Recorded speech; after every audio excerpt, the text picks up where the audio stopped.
नमस्कार। ये आकाशवाणी का न्यूज 13 केंद्र है। अब आप मुख्य समाचार सुनिए। अनुच्छेद 370 खत्म करने के मामले में सुप्रीम कोर्ट में संविधान पीठ का आज आएगा फैसला। विष्णुदेव साय छत्तीसगढ़ के पहले आदिवासी सीएम बनेंगे। पूर्व मुख्यमंत्री रमन सिंह को स्पीकर की जिम्मेदारी सौंपी गई है। एमपी में आज और राजस्थान में कल होगा मुख्यमंत्री पद का फैसला। इंडिया गठबंधन की अगली बैठक दिल्ली में 19 दिसंबर को होगी। मायावती ने भतीजे आकाश को बनाया अपना उत्तराधिकारी। साउथ अफ्रीका के साथ भारत का पहला टी20 मुकाबला बिना कोई गेंद फेंके रद्द हुआ।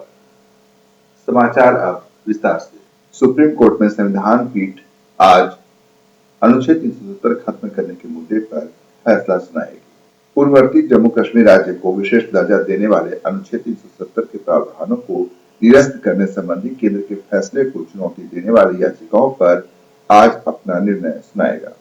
संविधान पीठ ने केंद्र सरकार के फैसले के विरोध में याचिकाओं पर 5 सितंबर को फैसला सुरक्षित रखने से पहले 16 दिन तक दोनों पक्षों की दलीलें सुनी थी। इस दौरान केंद्र ने पीठ को बताया था कि राज्य के लोगों तक कल्याणकारी योजनाओं का लाभ पहुंचाने के लिए अनुच्छेद 370 को खत्म करना जरूरी था। इसकी वजह से जम्मू कश्मीर के लोग केंद्र की योजनाओं का लाभ नहीं उठा पा रहे थे, जो देश के अन्य हिस्सों के नागरिकों को मिल रहा था। संविधान पीठ ने 3 सवालों पर विचार किया। क्या अनुच्छेद 370 1D का उपयोग अनुच्छेद 370 की व्याख्या को बदलने के लिए वैध रूप से किया जा सकता है, जैसा कि राष्ट्रपति के आदेश CO 272 द्वारा किया गया था।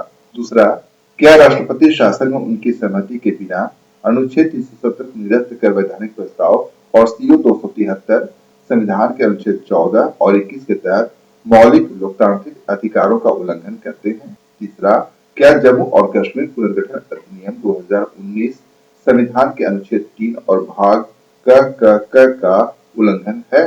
केंद्र द्वारा अनुच्छेद 370 हटाए जाने के फैसले को चुनौती देने वाली याचिकाओं में 2 आधार है।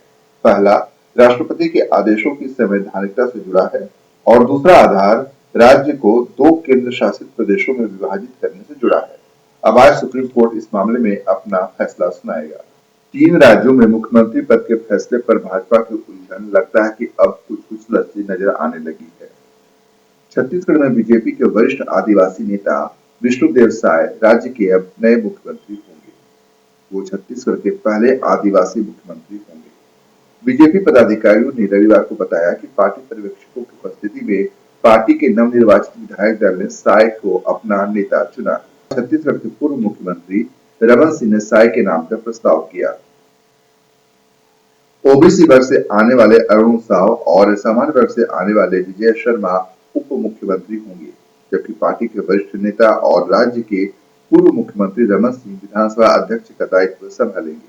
हालांकि पार्टी ने अभी अधिकृत तौर पर केवल मुख्यमंत्री की घोषणा की है, लेकिन डॉक्टर रमन सिंह ने कहा कि पार्टी ने 2 उप मुख्यमंत्री बनाने का भी फैसला किया है। विष्णुदेव साय 2 बार प्रदेश के अध्यक्ष रह चुके हैं।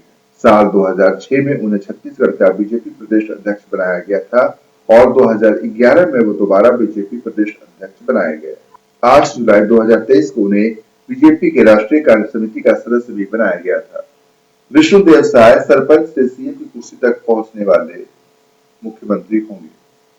1989 में बगिया गांव का सरपंच बनने से राजनीतिक सफर की शुरुआत इन्होंने की थी। 1990 में तपकरा से बीजेपी के टिकट पर विधायक का चुनाव जीते। 1998 तक वो 2 बार विधायक रहे। 1999 से 2014 तक लगातार 4 बार रायगढ़ लोकसभा सीट से सांसद रहे। मोदी सरकार के पहले कार्यकाल में साय केंद्रीय मंत्री, इस्पात और खनन मंत्रालय का भी दायित्व संभाला।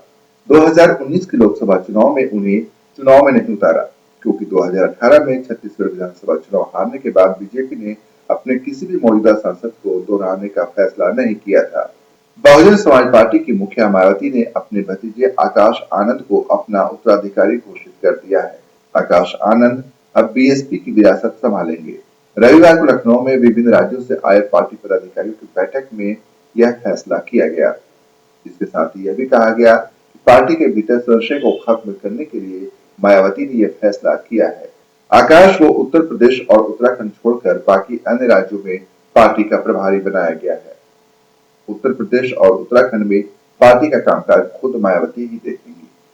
विपक्षी गठबंधन इंडिया की बैठक 19 दिसंबर को राष्ट्रीय राजधानी दिल्ली में होगी।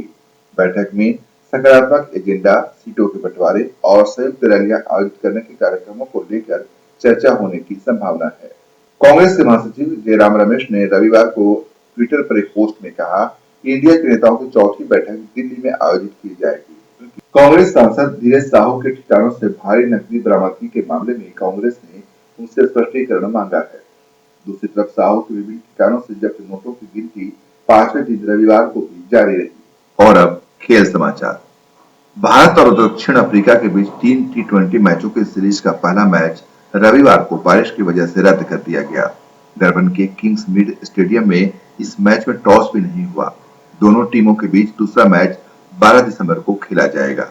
वेस्टइंडीज ने तीसरे और निर्णायक मुकाबले में इंग्लैंड को डकवर्थ लुइस सिस्टम से 4 विकेट से हरा दिया और आखिरकार 16 साल के बाद अंग्रेजों से वनडे सीरीज जीतने में कामयाब रहा।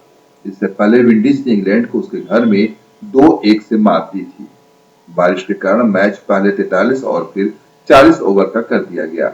इंग्लैंड के बल्लेबाजों का लचर प्रदर्शन जारी रहा और उसकी टीम 40 ओवर में 9 विकेट पर 209 रन ही बना पाई। समाचार समाप्त हुए। नमस्कार।